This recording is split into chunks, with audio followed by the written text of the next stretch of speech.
that's what's more fun for me. I spent most of my life as an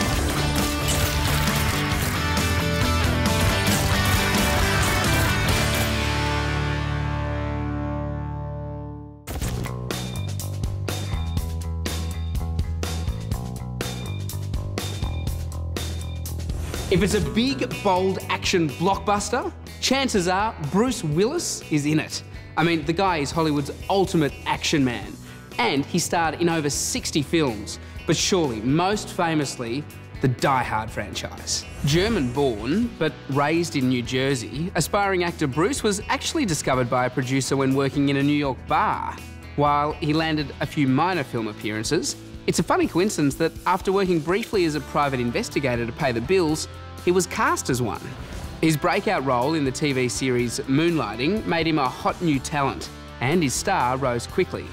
He's an extraordinary actor, as you would expect from someone who's been at the top for so long. That doesn't happen by chance. And although he's done a lot of action films, what I most like about Bruce's work is the Bruce Willis from Moonlighting, and a very, very sharp, funny guy. And what I discovered, that unlike most very big stars, is that he's a totally unselfish actor. However, even today, he's very grounded and doesn't take himself too seriously. I really have zero interest in performing in films to try to convey any kind of message. My job is to be entertaining. And that's certainly what he's done. From Moonlighting, he quickly landed his most famous role, John McClane in Die Hard, a part that had already been turned down by Stallone and Arnie. It was a massive success, and the sequels followed. But it hasn't always been smooth sailing, and he starred in some pretty big box office flops. However, thanks to taking chances on independent films like Pulp Fiction, 12 Monkeys and The Sixth Sense, Bruce has managed to keep us guessing and challenge himself creatively. Well, I learn how to act from every film that I do. I continue to learn, different things every time out, and I think I learn more from the mistakes that I make than from the successes I've had. Now, you'd have to think that some of his old schoolmates were pretty shocked by his mega success, because when he was at school, he actually suffered from a really bad stutter. But he discovered that when he was on stage performing, his speech impediment went away. So he signed up for drama class, and as they say, the rest is history. And you know, you're on the right path when your work's being complimented by someone like Morgan Freeman. But when he's acting, he's able to click on this instant super intensity. And that's what we like about him. It just really doesn't matter what part he's playing. He still carries this sort of edge, this danger. You believe him when he kills people. I mean, you just believe that's what he can do, you know?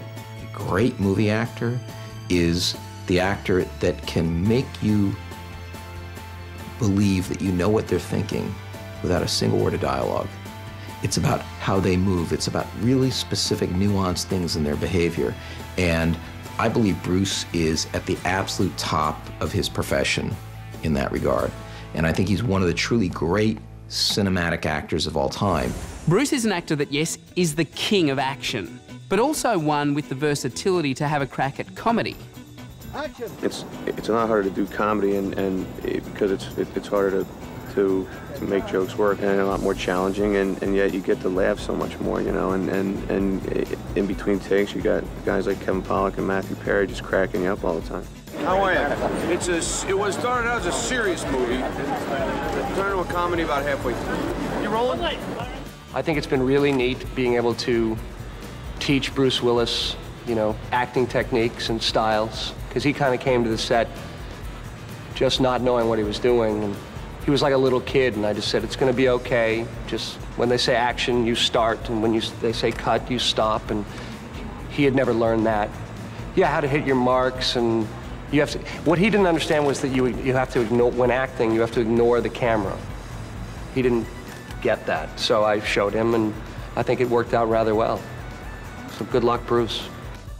I mean, he is like, he just exudes like stardom. So for me, it was like really easy to like blush whenever he like looked at me.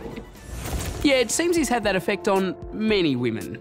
Most famously, Demi Moore, who was dating Emilio Estevez when they first met. Well, he whisked her off her feet and they were married in 1987, becoming one of Hollywood's hottest and most powerful couples.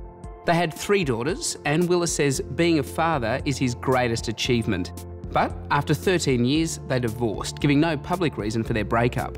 The pair now happily share custody of their daughters and are still close friends. So much so that Bruce was there when Demi became the Queen of Cougars, marrying Ashton Kutcher, 15 years her junior.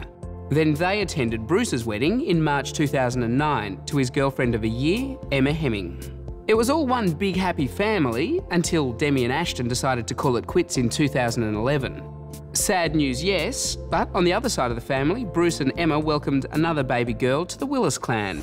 An amazing father and the undisputed king of action, he's at it again in The Surrogates. Bruce is one of the biggest movie stars in the world. He's so iconic, and I'm making a movie with him. It doesn't suck to be me right now. I mean, I only have a couple of scenes with the guy, but if you tell someone I'm making a Bruce Willis movie, they go, oh, you're in a big movie. There is a reason that he is the star that he is, and there is a reason that he has such a commanding presence, and just the idea of, and he lives up to it. He lives up to it in his charisma, he lives up to it in his personality, but he also lives up to it in his work ethic and how he conducts himself on set and how it's effortless for him. And it's a brilliant study watching him when he's working. Although he's a seriously big superstar, he doesn't take himself too seriously. Bruce Willis isn't afraid to make fun of himself or his famously bald head, calling it God's way of reminding him that he's human.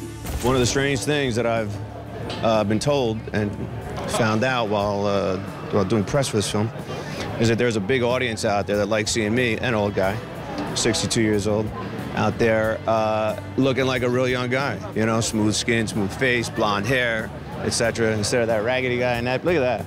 See, that's me right there. That's me on Saturday morning. More recently, the sprightly Bruce reunited with a slew of action stars, including the Governor of California, Arnold Schwarzenegger, in the Sylvester Stallone-directed flick, The Expendables. When I stood with these guys, I totally got it, why they're stars. You know what I mean? You get it. You can feel the wattage. That's no bull. It's true. There's a definite heat that comes off of special people. And I'm looking at Bruce and go, you know what? I got to do a few more with these dudes. I really do. And then there's the DC comic book-inspired action comedy, Red, or Retired and Extremely Dangerous. Bruce Willis was the first to sign on, and as a result, a top-notch A-list cast followed. Even the Oscar-winning Helen Mirren was chuffed to be starring alongside Bruce. Me? Not the Queen. Bruce Willis, evening dress machine gun. Gotta do it. Even though Bruce is a pro when it comes to stunts, Red pushed him to the limit. Carl Urban and I went at one of the toughest fights I've ever fought in my life, and contact was made. And we weren't going, hey, I'm a little too old, buddy. Ouch! Ooh, we can't fight this hard. It was deliberately crafted along the lines of mixed martial arts and how violent that is. The most fun that I've had in years was having the opportunity to throw Mr. Bruce Willis across the room and watch him smash into the furniture. Throughout Bruce's career, he's been cast as 6 police officers, but none more unique than in Wes Anderson's Moonrise Kingdom. Now, Wes is famous for creating intriguing alternate worlds through the eyes of flawed characters. And for Bruce, Wes's directorial vision was a welcome change. I found it really refreshing to be directed and to be asked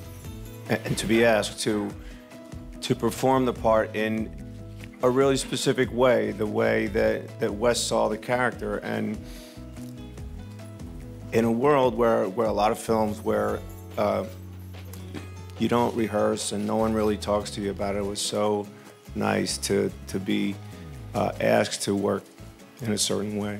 Yeah, but don't worry, Bruce hasn't gone too mushy on us. He's still the hard man action star we all know and love.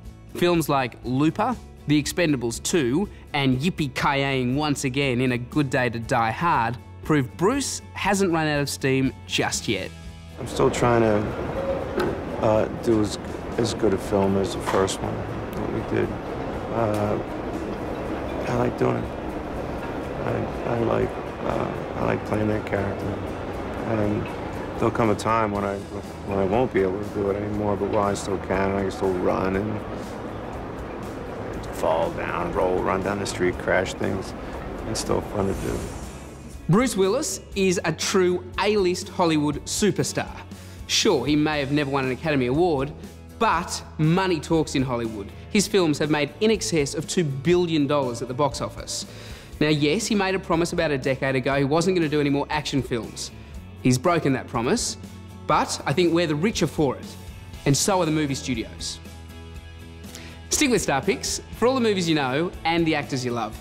Broadcast in high definition with 5.1 surround sound where available. For more of the best in entertainment news, check out your Movie Network channels. Find or follow us on Facebook, Twitter, YouTube and mnc.tv.